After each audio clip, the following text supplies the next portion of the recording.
Olá! Os episódios 9 e 10 de Lord of Mysteries impactaram profundamente o andamento da obra, com peso, temas e personagens trazidos nesses episódios, bem como a tragédia com o velho Neil. Mergulhamos então em um clima pesado de lutos e revelações, enquanto novas peças, novos personagens vão se revelando no tabuleiro, como a Madame Dali, como a nova guia espiritual de Klein, e no Clube do Tarot um novo membro aparece, trazendo mais mistérios e confusões na mente da audiência principalmente. Qual a sua origem? Bem, hoje vamos explorar cada detalhe desses dois episódios, entendendo o que eles significam para o futuro da trama. Assim, lembrando, se você tem gostado dessas análises e quer mais sobre Lord of Mysteries, e logo muito mais temas nesse meio geek, o que eu admito, vão ser meio aleatórios, mas já se inscreve lá e bora lá.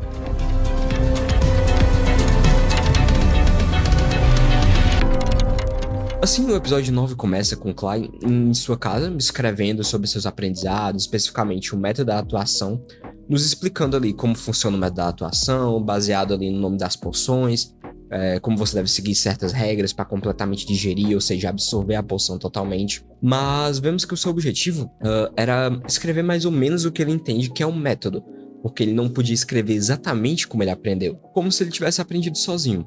O que é interessante, pois a razão para isso é ele querer passar o método para o seu capitão e os seus demais parceiros de trabalho, os Nighthawks, pois eles não conhecem o método, entretanto ele não pode dizer que viu isso no diário do Imperador Rosell. Afinal, ninguém naquele mundo decifrou aquela linguagem antes que o Imperador Rosell utilizou, que é mandarim. De repente, a cena fica meio macabra e sombria já no início. Klein percebe que tem algum tipo de energia estranha chegando, e de repente as paredes começam a falar, e ele escuta uma voz feminina se comunicando com ele, como se fosse um fantasma. Ele percebe que é a Madame Dali, a média espiritual de sequência 7. Ele parece querer falar com Klein sobre a carta que ela recebeu de Dan Smith. Ele então, seguindo a sugestão de Dali, faz um selo de espiritualidade em seu quarto para ninguém ouvir da conversa que ele estava tendo com a Madame Dali. E logo vemos que ela veio falar sobre o pedido de Klein de avançar para a sequência 8 Palhaço. Afinal, é estranho alguém que bebeu a sequência 9 em apenas 2 meses já sentir que está pronto para avançar e domina a poção ao ponto de avançar para a próxima. O diferencial é que Klein sabe o método da atuação e de gestão. E a Madame Dali, como alguém que sabe disso, conhece o método da atuação, conclui que Klein deve saber também. E obviamente o alto escalão da Igreja da Noite Eterna também. Ele então tenta explicar que ele desvendou o método da atuação ao observar pessoas que fizeram algo similar. Como a frase dos Mr. Priors, investigadores de mistérios, de faça o que quiser, mas não faça o mal. Ou a própria Madame Dali, que avançou muito rapidamente e ela atuava como uma média espiritual de verdade. E assim ela aceita, pois é bem plausível. Então, depois disso ele fica melhor. Entretanto, a Madame Dali revela que na verdade ela tem um pedido para Klein. Ela parece se importar bastante com Dan Smith e os demais Nighthawks, e ela foi pessoalmente falar com Klein para que ele passasse os conhecimentos sobre o método da atuação para Dan Smith. Algo que ele já pretendia fazer, mas assim ele se certifica que ele tem segurança, que é o correto. É uma cena que eu já havia achado bem interessante na novel, toda a estrutura dela, e eu achei que foi muito bem adaptada. Tanto o clima da cena, quanto o sentimento de loucura dos personagens, dos poderes Beyonders, sempre ali, naquele clima escuro, a Dali falando com ele de uma forma completamente emblemática, e com isso logo em seguida acontece um momento de reunião entre Klein e os demais Nighthawks, a cena cortando ali pra amanhã daquele dia, onde Leonard se surpreende quando Klein fala que já conseguiu digamos, absorver a poção totalmente, porque ele não usa o termo digerir a poção. O que vemos, entretanto, Leonard fazer um leve deslize quando ele fala, que se pergunta se Klein já conseguiu digerir. Ele não termina a frase, mas Klein percebe que ele ia usar o termo digestão, o que deixa bem claro que o Leonard, de alguma forma, conhece o método da atuação e digestão. A gente ainda não sabe todos os segredos de Leonard, mas ele deixou isso escapar. Acaba sendo um momento mais cômico aí mesmo. E vemos momentos que eu gosto muito bastante de Klein, que são os monólogos internos, zoando os outros principalmente. Mas ali, vemos vários Nighthawks reunindo, pois eles ficam surpresos ao saber que Klein realmente parece pronto para avançar na sua sequência. O anime até pulou um pouco isso, eu acho, mas o motivo da igreja ter aceitado tão rapidamente é porque Klein, em sua carta de pedido de subsequência, detalhou o sentimento de digerir a poção, sem mencionar que ele conhecia o termo digestão e atuação, o que convenceu a igreja de que ele estaria realmente pronto ali, mas ainda vão enviar um oficial de alta sequência para não só participar do processo, trazer os ingredientes, mas garantir que Klein não divulgue o método que ele aprendeu, teoricamente, da atuação, para muitas pessoas. Entretanto, já o que ele pretendia fazer e sob inclusive a ajuda da Madame Dali. E Dali falou para ele justamente que eles têm essa forma de juramento da espada da deusa para que ele não possa falar depois de fazer esse momento. Os Nighthawks parecem um pouco chocados de aprender sobre o método da atuação, e Klein explica de uma forma que mostra como se ele tivesse chegado naqueles princípios inspirado em conhecidos. O mais chocado parece ser o velho Neil, que fica meio impactado, que se ele entendesse isso no passado, ele poderia ter avançado mais em suas poções, suas sequências. Afinal, o velho Neil, ele é um sequência 9.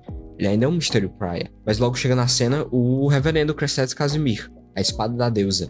Ele veio não só para acompanhar Klein, garantir que ele não pudesse ir espalhando, é claro, sobre o método da atuação, mas ainda não entendemos por que a igreja não quer que esse método seja espalhado nesse ponto da história, mas eles não querem que isso seja conhecimento comum. Entretanto, nesse ponto, Klein já havia falado tudo que ele queria para os demais Nighthawks, Dan Smith e tal. Assim, Crescent Casimir, sequência 5 do Caminho do Sleepless, que ele é, ou seja, sem sono, ele é um espiritual, Loki de sequência 5, um feiticeiro espiritual, um membro de alto ranking da igreja. Ele está ali, com Klein preso numa cadeira para interrogá-lo, e também garantiu o cumprimento do juramento. Inicialmente ele parece extremamente intimidador e perigoso, e logo ele prova ser isso mesmo, pois ele faz um interrogatório particularmente difícil com seus poderes, vasculhando a alma de Klein contra mentiras. Entretanto, Klein, mesmo com a sua habilidade misteriosa que ele imagina ser proveniente do espaço da névoa cinzenta, ele consegue ficar consciente em sonhos. E a mesma habilidade parece ajudar ele aqui, pois ele não teve dificuldade de guardar seus segredos. Apesar da cena mostrar suas veias protuberando um pouco ali devido à pressão espiritual, que são sinais normalmente de perda de controle Beyonder, ele não chega a perder o controle em nenhum momento, nem nada do tipo, o que prova que ele de fato estava pronto na digestão de sua poção. E era isso que o Reverendo estava tentando fazer ali. Assim ele encerra, chama os demais membros, Nighthawks, e revela ser bem mais amigável do que ele parecia. Ele está ali para ajudar Klein a criar sua poção de sequência 8 com os ingredientes trazidos. Mas antes disso ele faz todos jurarem pela espada da deusa, da Noite Eterna, que eles não iriam compartilhar o método da atuação. A cena do juramento foi particularmente muito boa, e mostra perfeitamente a sensação da divindade da deusa da Noite Eterna e a seriedade da situação. E com isso, finalmente, um momento esperado aí bastante, tanto na novel quanto no anime. Klein começa a preparar a poção de avanço do palhaço, sua sequência 8. Ele mistura ali os ingredientes, faz perfeitamente a poção, sob a supervisão do reverendo Crescent Casimir. Um ponto muito curioso, em minha visão, que o anime colocou ali, mas ele não explicou. O que também é algo legal, deixa o espectador pensar um pouco. É a adivinação sobre pêndulo, né? Sobre o perigo de algo que se ele gira no sentido horário ou no anti-horário. Normalmente, Klein adivina se algo é seguro ou não. Isso varia conforme a agitação, velocidade, amplitude do giro do pêndulo. Vemos que ele adivina então se aquela poção é segura para consumo. Ele vê que a poção ela é perigosa, mas ela gira lentamente. Isso mostra que está tudo certo, porque uma poção é para ser perigosa sim, mas não tão perigosa a ponto de matar ele. Então aquela poção está correta porque ela é perigosa, mas não tanto assim. Um grau aceitável, como ele geralmente pensa. Lá então bebe e começa seu momento de se tornar um sequência 8, ouvindo novamente os sussurros da Hornace Flagrea. Depois, mas sem muito exagero, Klein termina o processo com tranquilidade. E acho que as animações dessa cena foram muito legais e mostraram bem ali como os ingredientes funcionam, como é que eles parecem. A única diferença meio estranha é que ao beber a poção, um Beyonder sabe normalmente todas as habilidades que ele ganhou. Aqui não mostrou muito isso, mas ao mesmo tempo Klein sabia sim quais habilidades ele ganhou. Algumas delas foram ser extremamente ágil, precognição de alguns segundos ali no futuro, ele fica mais forte fisicamente, fica mais articulado, mas ele tem outras habilidades que logo ele consegue ver, né? Ele até tenta usar a habilidade de manipulação de fogo ali em uma determinada cena no corredor, mas ele vê que ele não consegue fazer isso ainda, então ele imagina que provavelmente isso é de uma sequência mais avançada. Ele tenta baseá-lo no fato que o palhaço eterno que eles enfrentaram era capaz disso, então imaginamos que seja uma sequência ainda mais avançada para poder fazer esse tipo de habilidade. Ainda assim, ele pode fortalecer papel usando como armas, são as chamadas adagas de papel, o que traz para a decisão de Klein de comprar um deck de tarô para usar como uma arma adicional. Depois disso, vemos Klein ali conversando com os demais Nighthawks, o velho Neil, que tem demonstrado sinais claros ali de falta de saúde, tossindo bastante, quase desmaiando ali numa cena. Então depois disso ele fica melhor, ele se recupera e chama todos ali para um momento de jantar, festejando em sua casa ou em algum restaurante pelo avanço de Klein. E temos aqui mais um momento de interação, né, entre esses personagens. E eles decidem que depois do trabalho vão visitar a casa do velho Neil e ter esse momento. Fica somente a Cicatron pra guardar o Shane's Gate, porque sempre tem que ter alguém. Vemos então o velho Neil limpando a sua casa para o receber. Todos parecem gostar bastante do velho Mystery Praia, investigador de mistérios, e o respeitam como um velho Nighthawk. Então eles chegam ali na casa do velho Neil e alguma coisa parece estranha. Acho que o anime não entregou muita coisa ali, naquele momento. Ele fez muito bem o mistério e deu avisos sutis o suficiente. Clay então se depara com a porta meio aberta, ele chama o velho Neil pela campainha, vemos então o interior da casa, mas não vemos ninguém. E até que ele escuta o velho Neil e o vê falando ali pela janela, mas ele está meio estranho, com medo, triste, e ele começa a falar que ele não quer mais ver ninguém naquele dia, que é melhor deixar o momento para depois, tá agindo de uma forma um pouco nervosa, um pouco fora de si. Os demais Nighthawks percebem que tem algo estranho e Dan Smith ordena que Kenley e Leonard voltem para a sede para pegar alguma coisa, para a sede dos Nighthawks ali de Tingen.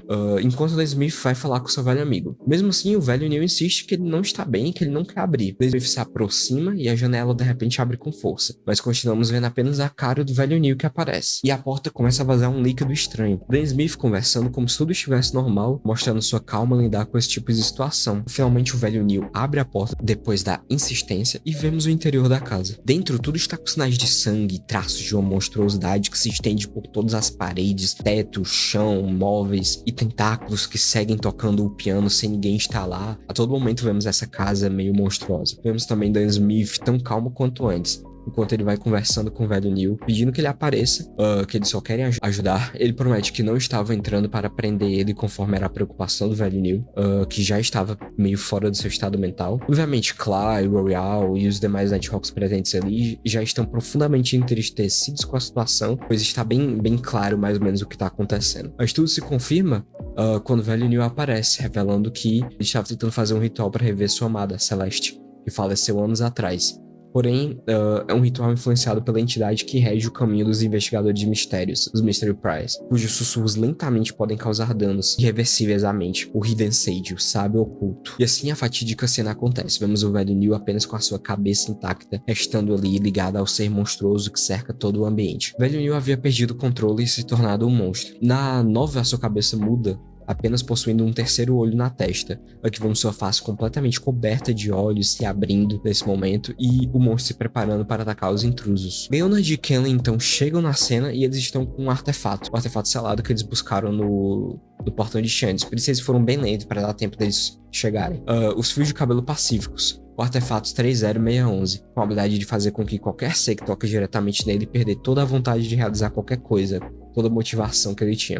Basicamente se rendendo. O lado negativo do artefato é o mesmo do positivo. Quem tocar vai ser afetado, o que é resolvido simplesmente usando luvas. E Dan Smith consegue usar o artefato para render o velho Neil e o tranquilizar. Infelizmente o estado de perder o controle a essa altura não tem retorno. A única diferença nesse momento da cena é que na novel eles já foram para a casa de velho Neil desconfiando que tinha alguma coisa estranha, devido a alguns sinais que Klein percebeu e trouxe para o Dan Smith. Eles já foram para a cena com o artefato selado. Aqui eles tiveram que inventar que o Kenley e o Leonard foram lá buscar bem rápido, mas beleza, funciona sem problema. Eu acho que foi inclusive já citado que a casa dele fica perto da sede. Velho Neil então retorna um pouco ao seu estado mental consciente e percebe que virou de fato um monstro. Ele tenta convencer todos, prometendo que não vai ferir ninguém. Ele começa a lembrá-los dos velhos tempos, que ele os ajudou pedindo que não fosse morto, que ele se esconderia para sempre. Porém, eles sabem que isso são apenas os instintos de um monstro que perdeu o controle e o resto da consciência do velho Neil ainda tá ali. Mas Dan Smith, sem mais delongas, finaliza a vida do seu velho companheiro com um tiro das balas caça-demônios. Agora vamos uma cena bem triste, onde a maioria já está acostumada com esse tipo de situação. Porém, ainda assim, causa uma tristeza e angústia profunda ali em todos, incluindo Klein, pois o velho Neil era o seu principal mentor e guia do mundo Beyonder, de misticismo principalmente. Ele também já chorando bastante, e apesar do anime ter se aprofundado menos e nos mostrar momentos de interação entre os personagens, eles tiveram um esforço sim de mostrar nos últimos episódios, principalmente Klein acompanhando o velho Neil o máximo que desse. Fizeram uma adaptação muito boa no sentido de colocar o velho Neil em momentos que ele não tava, como foi o caso do exorcismo lá no galpão, que ele tinha ido só com Leonard e acho que o Fry originalmente. Então foi muito legal aumentar o momento de interação do velho Neil, o Donva no anime, pra aumentar o impacto realmente, e funcionou muito bem. Eu acho que os pontos foram excepcionalmente bem feitos. Poxa, o tema musical escolhido, a lenta conversa de Dan Smith, desde o início ali da cena, com o velho Neil, Klein e o restante, todos ali atuando, já entendendo mais ou menos o que estão acontecendo, mas nenhuma palavra sendo dita, nenhum conflito de ação claro até o artefato finalmente ser utilizado. Os pequenos momentos que tivemos a mais do velho Neil durante todos esses episódios, então, fizeram seu impacto. Então, essa cena foi o ponto alto do episódio, foi realmente muito boa e impactante, mostrando, assim, toda a combinação de cores, angústias, tudo naquela cena perfeito. Então, assim, realmente eu posso dizer, agora sim eu tenho um episódio preferido, foi o episódio 9, mas que não acaba aqui. O que era uma comemoração inicialmente, agora corta para a cena de um funeral de velho Neil, onde estão sendo feitas uma oração para o velho Neil em nome da deusa da noite eterna. Então é um momento ali de pura abstração, porém muito boa, com Klein vendo o espírito de velho Neil com a sua velha esposa e a famigerada frase do "somos guardiões", mas também um bando de miseráveis constantemente lutando contra perigos e loucura. E foi de fato um episódio excepcional, que trouxe temas profundos, aprofundou no tema da perda de controle, principalmente trazendo um personagem tão próximo ali da história, tão próximo do protagonista e dos demais Nighthawks ali no ambiente de trabalho de Klein. Então tudo isso deixou a história muito mais concisa dos perigos do mundo Beyonder, de perder o controle e tudo mais. E o episódio 10 já começa ligando na mesma situação, né? Onde começamos no que era esperado. Afinal, com a morte do velho Neil, depois de perder o controle, um velho companheiro Beyonder e amigo de todos ali, e principalmente mentor de Klein, se foi. Então começamos o episódio com um clima onde visivelmente todos estão arrumando, trabalhando em algumas coisas, alguns assuntos que precisam ser resolvidos depois desse acontecimento, e em um sentimento inerente ali de tristeza a todos, bem como preocupação. É o momento que todo Beyonder para e reflete sobre como aquilo pode acontecer com eles próprios, se não forem cuidadosos. Então vemos Klein arrumando ali algumas coisas na sala de livros e alguns outros itens, que era a sala principal do Mystery Pryor, do antigo investigador de mistérios velho Neil. E nisso, Klein também está examinando a carta que acabou de receber do Sr. Azik. A carta veio junto com um apito de bronze, um apitinho de bronze retangular, que Klein deixa de lado ali por hora, enquanto se esbarra em alguns documentos e acaba revelando um pôster ali no chão. Aproveitando a entrada de Dan Smith, Klein pergunta o que é aquele pôster, de quem é. E Dan Smith, pela sua conhecida famosa habilidade de esquecer as coisas, ele se chateia de não ter lembrado de explicar isso pro Klein antes, sobre esse pôster. O pôster fala de um arcebispo, um Beyond the Junk 5 do Caminho Sleepless, igual o Clasher de Casimir, um Spirit Warlock, feiticeiro espiritual. Esse homem chamado Incessanguil, que traiu a igreja fugindo com um artefato selado de rank 0, o artefato 008, ou seja, com um nível de classificação mais perigoso que começa com 0. Apenas sabemos o que lhe parece uma pena, mas não sabemos nada sobre ele. A igreja até sabe, mas informações para Beyonders de baixo rank são restritas. A principal diferença da nova, que eu não acho que seja um problema de fato, é que essa explicação sobre o Incessanguil é feita muito antes lá no início, mas não faz tanta diferença assim. Logo em seguida, Dan Smith também entrega um baralho de cartas de tarô ali para Klein, que são especiais, com as mesmas características das balas caça-demônios, ou seja, elas têm encantamentos que podem afetar demônios, Beyonders que perderam o controle e tal. E que agora, com as habilidades de palhaço, Klein consegue usar elas como uma arma discreta, as adagas de papel. Dan Smith também diz que agora vai mandar alguém para ensinar misticismo para Klein, um misticismo mais avançado. E a cena corta para Klein em sua casa, onde temos mais das minhas partes favoritas, que são as interações ali do primeiro volume entre os irmãos e a família Moretti no geral.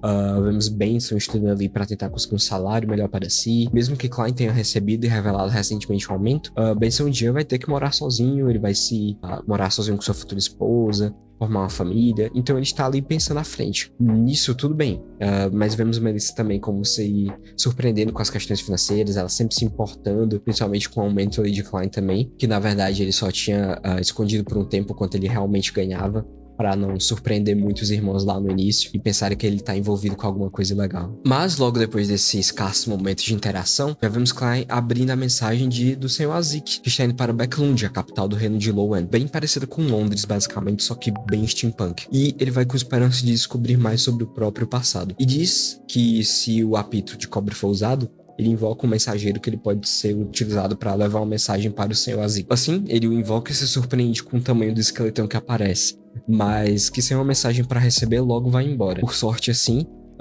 foi embora antes que a Madame Dali chegasse, pois ela aparece logo em seguida, se revelando como guia de misticismo que Dan Smith solicitou para Klein. Dali agora é uma Beyonder de sequência 6, não mais uma média espiritual de sequência 7, mas uma guia espiritual de sequência 6. Vemos então mais da personalidade de Dali, de propositalmente querer assustar o Klein, de ficar brincando ali constantemente com ele bastante. E passa um tempo ali, ela vai ensinando um pouco de misticismo pra ele, e em um determinado ponto de noite, aparece ali na janela, de repente, Dan Smith, assustando o Klein um pouco, e de fato ele se assusta ali, porém Dado diz que ele só estava aparecendo ali de repente, realmente porque ele queria assustar, o que o anime, acho que ele não fala diretamente, mas é algo que você consegue perceber. Agora Dan conhece o método da atuação, portanto ele sabe que ele vai digerir melhor a poção se ele agir como um pesadelo de fato, afinal esse é o nome da sequência dele, sequência 7, pesadelo. Mas Dan também está ali para resolver assuntos importantes. Ele quer ir com Klein para algum lugar resolver uma missão. Assim, a missão é sobre um Beyonder doido, mas que não perdeu o controle ainda, chamado Rudel Jan, um psiquiatra de sequência 7. Sim, psiquiatra é o nome da poção. Mas é do mesmo caminho ali da senhorita Justiça Audrey, do espectador. Ela entra, é sequência 9, espectadora. Esse cara já tá na sequência 7. Mas sim, o exato mesmo Rudy Eugene que apareceu naquela cena uns episódios atrás lá do ritual. Ele já estava completamente maluco e ele consegue se manter completamente maluco ali e ainda não perdeu o controle. Klein e Dan vão investigar sobre por que esse Beyonder, que até então tinha se disfarçado na sociedade, ficou ainda pior e foi revelado como um Beyonder. Aqui na obra tem uma diferença que eu vejo com um pouco de importância, mas que não realmente atrapalha tanto assim, que é como eles ficaram sabendo, como é que eles chegaram nesse cara. No anime, Dan Smith ficou sabendo por causa de reportes de inteligência, dos Nighthawks e de outras associações Beyonders, e chamou o Klein para ir. Calhou de ele estar envolvido com o Lanevos. Porém, na novel, quando o Klein estava no mercado negro, ele viu um cara aleatório comprando ingredientes, curiosamente, que eram do mesmo caminho da poção do espectador, ou seja, eram ingredientes da poção 9 espectador. E ele já conhecia os ingredientes porque ele viu no papel da senhorita Justiça, quando o Auger entregou os ingredientes para ela no espaço acima da névoa cinzenta. E ao investigar sobre o Lanevos, ele descobriu que existia algum tipo de associação entre o Rudel Jan e o Dexter Gudarian e o Lanevos. Esse cara que ele viu no meio do mercado se chama justamente Dexter Gudarian. Ele é um personagem que o anime ignorou, acho que eles não vão colocar mais, mas tudo bem. A forma que eles fizeram meio que deletou o Dexter Gudarian da história, até porque ele nunca foi um personagem tão relevante assim. Rudy Eugene, a esse ponto, já estava internado e bem doido assim. E Klein, a partir daí, mantém um contato oficialmente ali com o Dexter Gudarian, e falando com Dan Smith. Afinal, o Dexter Gudarian é um Beyonder, apesar de ser um Beyonder inofensivo, ele faz parte de um grupo secreto, os alquimistas da psicologia. E Beyonders não oficiais não podem ser deixados assim livres de qualquer tipo de supervisão quando Beyonders oficiais entendem que ele existe. Então eles ganham acesso ao Rudy Eugene e algumas fontes de informações ali, por meio de um acordo ali entre os Nighthawks e o Dexter Gudarian, que promete ajudar eles, mas vai também ficar um pouco ali sob supervisão. Afinal, como um Beyonder que não é oficial de uma igreja, ele precisa fazer esse tipo de acordo se ele não quiser ser um alvo como um Beyonder potencialmente criminoso. E Dexter Gudarian conhece Rudy Eugene, que ficou completamente maluco. E que ajudou o Lanevos em algum plano que eles ainda não têm noção total da dimensão do que é. O que eu digo que é uma pequena diferença importante não é a existência desse personagem Dexter Gudarian, mas sim o fato de como o Klein mostra ali a sua perspicácia, astúcia, lentamente aos poucos mostrando, por exemplo, a forma como ele encontra esse cara Dexter Gudarian só porque ele está procurando os ingredientes que ele achou no mercado negro, que são os mesmos ingredientes da poção do espectador. E ele percebe por meio disso que aquele cara é um Beyonder, ou que quer se tornar um Beyonder ou algo assim. Mostra, por exemplo, as preocupações dele de como revelar sobre isso sem comprometer os seus próprios segredos para os Nighthawks. São sempre preocupações constantes que acontecem, que eu acho muito legais. Contudo, as cenas que seguem não poderiam ser melhores. Já falo, independente da forma como eles chegarem no Rudy Eugene, no anime se adaptou perfeitamente. Klein faz um ritual para entrar no mundo espiritual mental ali do Rudy Eugene, o que é um ato arriscado, mas ele o faz, ele inicia ali um ritual, ele ora para Deus da noite eterna e começa o processo com a ajuda ali de Dan Smith para qualquer coisa que possa acontecer. No mundo espiritual de Rudy Eugene, vemos uma adaptação muito bonita artisticamente da loucura, da decadência e da mente maluca daquele homem, que Klein logo encontra ele internamente ali e começa a interrogar, manipulando seu espírito para criar um tipo de comunicação ali, fazendo perguntas que revelam que esse cara ajudou de fato Lanevos com algum tipo de ritual, e que isso deve estar ligado possivelmente ao plano da carta de Sirius Arapis para o Senhor Z da Ordem Aurora, de destruir Xingu, aquele plano que eles tinham. Mas devido à influência do Criador caído, Klein começa um momento de fuga daquele lugar, pois tudo entra em um estado de turbulência, que começa a atacar o palhaço Klein, começa a tentar fugir daquela perseguição de corrupção, e Klein consegue de fato fugir por pouco, ele acorda, e o homem está prestes a perder o controle e virar um monstro ali. Porém, Dan Smith age rápido e mata o monstro E Klein explica o que ele viu, suas conclusões, como ele tá associado com Naneus, mas depois dali eles não tem muitas evidências, não tem muitos pontos pra continuar investigando ali. Temos então um outro evento no anime, eles pulam para uma nova missão dada a Klein, e uma nova personagem em foco, a senhorita Sharon, uma dama da alta sociedade de Tingen que é amada por muitos, mas ela está numa situação de um velho rico morreu ali na cama e eles foram chamados para investigar, os Beyonders. Enquanto a esposa do morto acusa a Madame Sharon na cena de ser a culpada. Klein não tem muitas opções ali ao investigar, e a morte parece ter sido um ataque cardíaco mesmo, nada estranho, mas eles ainda acham que tem alguma coisa estranha na situação, mas deixam aberto para qualquer ligação possível com Beyonders. Ele tentou fazer divinações ali, mas não deram nenhum resultado conclusivo. E então a cena corta para Klein já no espaço acima da névoa cinzenta, onde ele vai divinar sem interferência se a morte daquele homem tem envolvimento Beyonder ou não. E ele confirma que sim, tem envolvimento Beyonder, e as investigações sofreram algum tipo de interferência fora daquele espaço. Klein então tenta divinar sobre a Madame Sharon, mas ele falha por falta de informações. Então o episódio acaba muito de repente depois disso. Mas foi o que eu tinha pensado, mas logo depois da cena pós-crédito teve uma nova cena, muito legal, uma ambientação completamente nova, e a cena foi bem maior do que eu esperava até. Mas começa numa terra onde de trovões escuras, de uma caverna, o semblante de monstros aparecendo, uma grande cidade aparece, chamada Cidade de Prata. Vemos um jovem loiro alto, com a espada ensanguentada em suas mãos, que se ajoelha e começa a orar para qualquer entidade que o ouvisse. Mas curiosamente ele tem um objeto que conecta com o espaço da névoa cinzenta, onde Klein vê a estranha reação. E ele percebe uma nova conexão com uma pessoa através de uma oração. Porém isso acontece no meio do momento de encontro do Clube do Tarô, onde Aldrich está falando que o novo sistema de seleção de funcionários públicos foi aprovado pelo ministro e pelo rei, e que logo vai ser executado. Ela ajudou a propagar esse plano do tolo, né? Logo, Alger Wilson, o senhor enforcado, pergunta a Klein sobre por que a Ordem Aurora está procurando a residência do criador, do verdadeiro criador, o criador caído. E se esse também é o lugar que é conhecido como a Terra Esquecida pelos Deuses. É uma terra distante, um continente distante, citado nos diários do Imperador Roselle, que Klein já ouviu falar por meio do diário, mas que Roselle mesmo nunca foi capaz de encontrar esse lugar, até onde Klein sabe, pelo menos. O tolo então fala que isso é algo que o Alger não deveria saber naquele momento, que é a frase pronta que o Klein usa se ele não souber alguma coisa. E, aproveitando a deixa para continuarem, Alger solicita a ajuda da senhorita Justiça para juntar informações sobre um dos 7 piratas almirantes, o furacão Quilangos, o terrível pirata de sequência 6, mas que possui um terrível artefato que devora pessoas, e parece que ele está indo para Becklund. Mas logo em seguida o tolo resolve lidar com a oração que estava o incomodando ali e resolve puxar para si para ver o que é aquilo. E ele puxa o ponto que representa Derek Berg. Esse personagem que Klein decidiu puxar, ele percebe por meio da língua que ele está falando, que ele está falando Jotun antigo na oração, que o Klein original já havia estudado antes dele encarnar como Zoumingrui, e que por isso o nosso atual Klein também tem aprendizado sobre essa língua, Jotun antigo. E é uma língua que não é usada por ninguém atualmente, ninguém usa nos tempos atuais. E além disso ele interpretou que ele parecia ser da Terra Esquecida pelos Deuses. A Justiça e o Senhor Enforcado parecem bem admirados e confusos com essa situação, mas não mais que o jovem que aparece naquele momento. Assustado com as 3 figuras, especialmente a do meio, o tolo, Klein o deixa escolher então uma carta no Clube de Tarô para representá-lo naquele encontro, afinal um dos preceitos do Clube de Tarô é esconder a própria identidade. Assim temos um novo membro adicionado ao Clube de Tarô, o Sol, Derek Berg, diretamente da Terra Esquecida pelos Deuses. Bem, já de antemão devo dizer que qualquer bom leitor vai perceber diversas pequenas diferenças do material original. Entretanto, não significaram uma perda de qualidade. Apenas uma boa adaptação, acredito. Bem, às vezes uma adaptação melhor, às vezes pior em alguns pontos.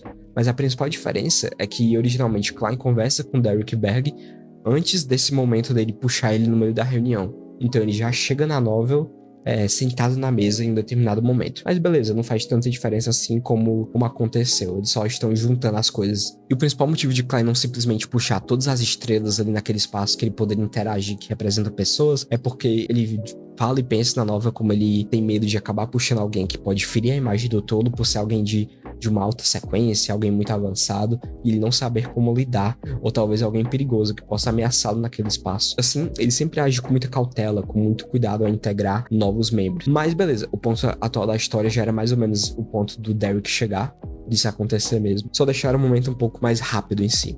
Eu até gosto da cautela e do detalhismo, mas a versão do Dom é perfeitamente tranquila também. E é isso. Foi um episódio extremamente denso, colocaram diversos eventos acontecendo ao mesmo tempo no episódio, sem introduzir profundamente nenhum, mas ao mesmo tempo foram eventos muito cruciais e foram bem feitos.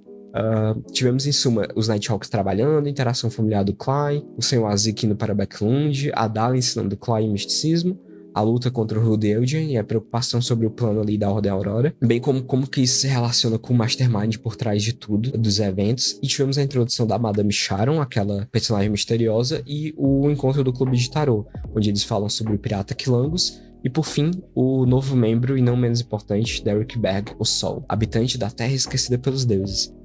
Uma terra afastada e isolada de tudo, que nem o Imperador Rosel encontrou. Assim, definitivamente um episódio extremamente denso, quantidade de coisas, que mostra como o Clay vai se desenvolvendo, como ele vivencia outros eventos, e vai aprendendo, se assustando, se chocando com diversos fatos da realidade Beyonder, mas que segue ali em frente, agora muito mais integrado àquele mundo, aquelas pessoas.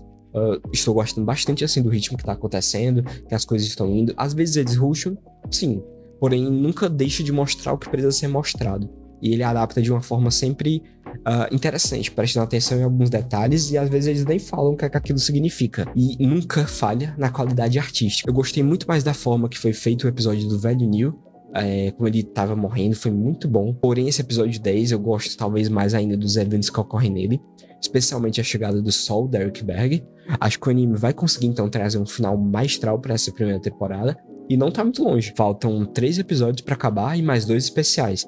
Eu só não sei como que vai ser a dinâmica, se eles vão terminar tudo nos 5 episódios, terminar nos 3 e depois botar 2 especiais mesmo. Essa dinâmica eu tô curioso pra ver como vai ser. Então já estou ansioso aí para notícias de próximas seasons. Então acho que foi isso, galera.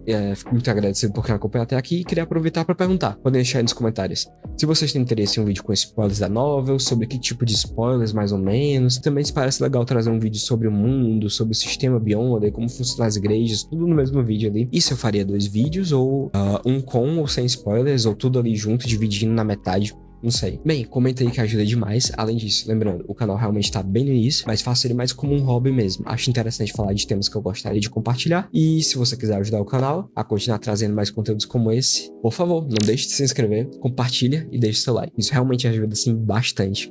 E deixe suas dúvidas, feedbacks e opiniões, tanto sobre o anime quanto o vídeo em si, beleza? Já falei aqui nos últimos vídeos, inclusive, mas quando eu terminar de cobrir Lord of Mysteries, eu também vou continuar trazendo vídeos eventuais de Lord of Mysteries, principalmente do mundo.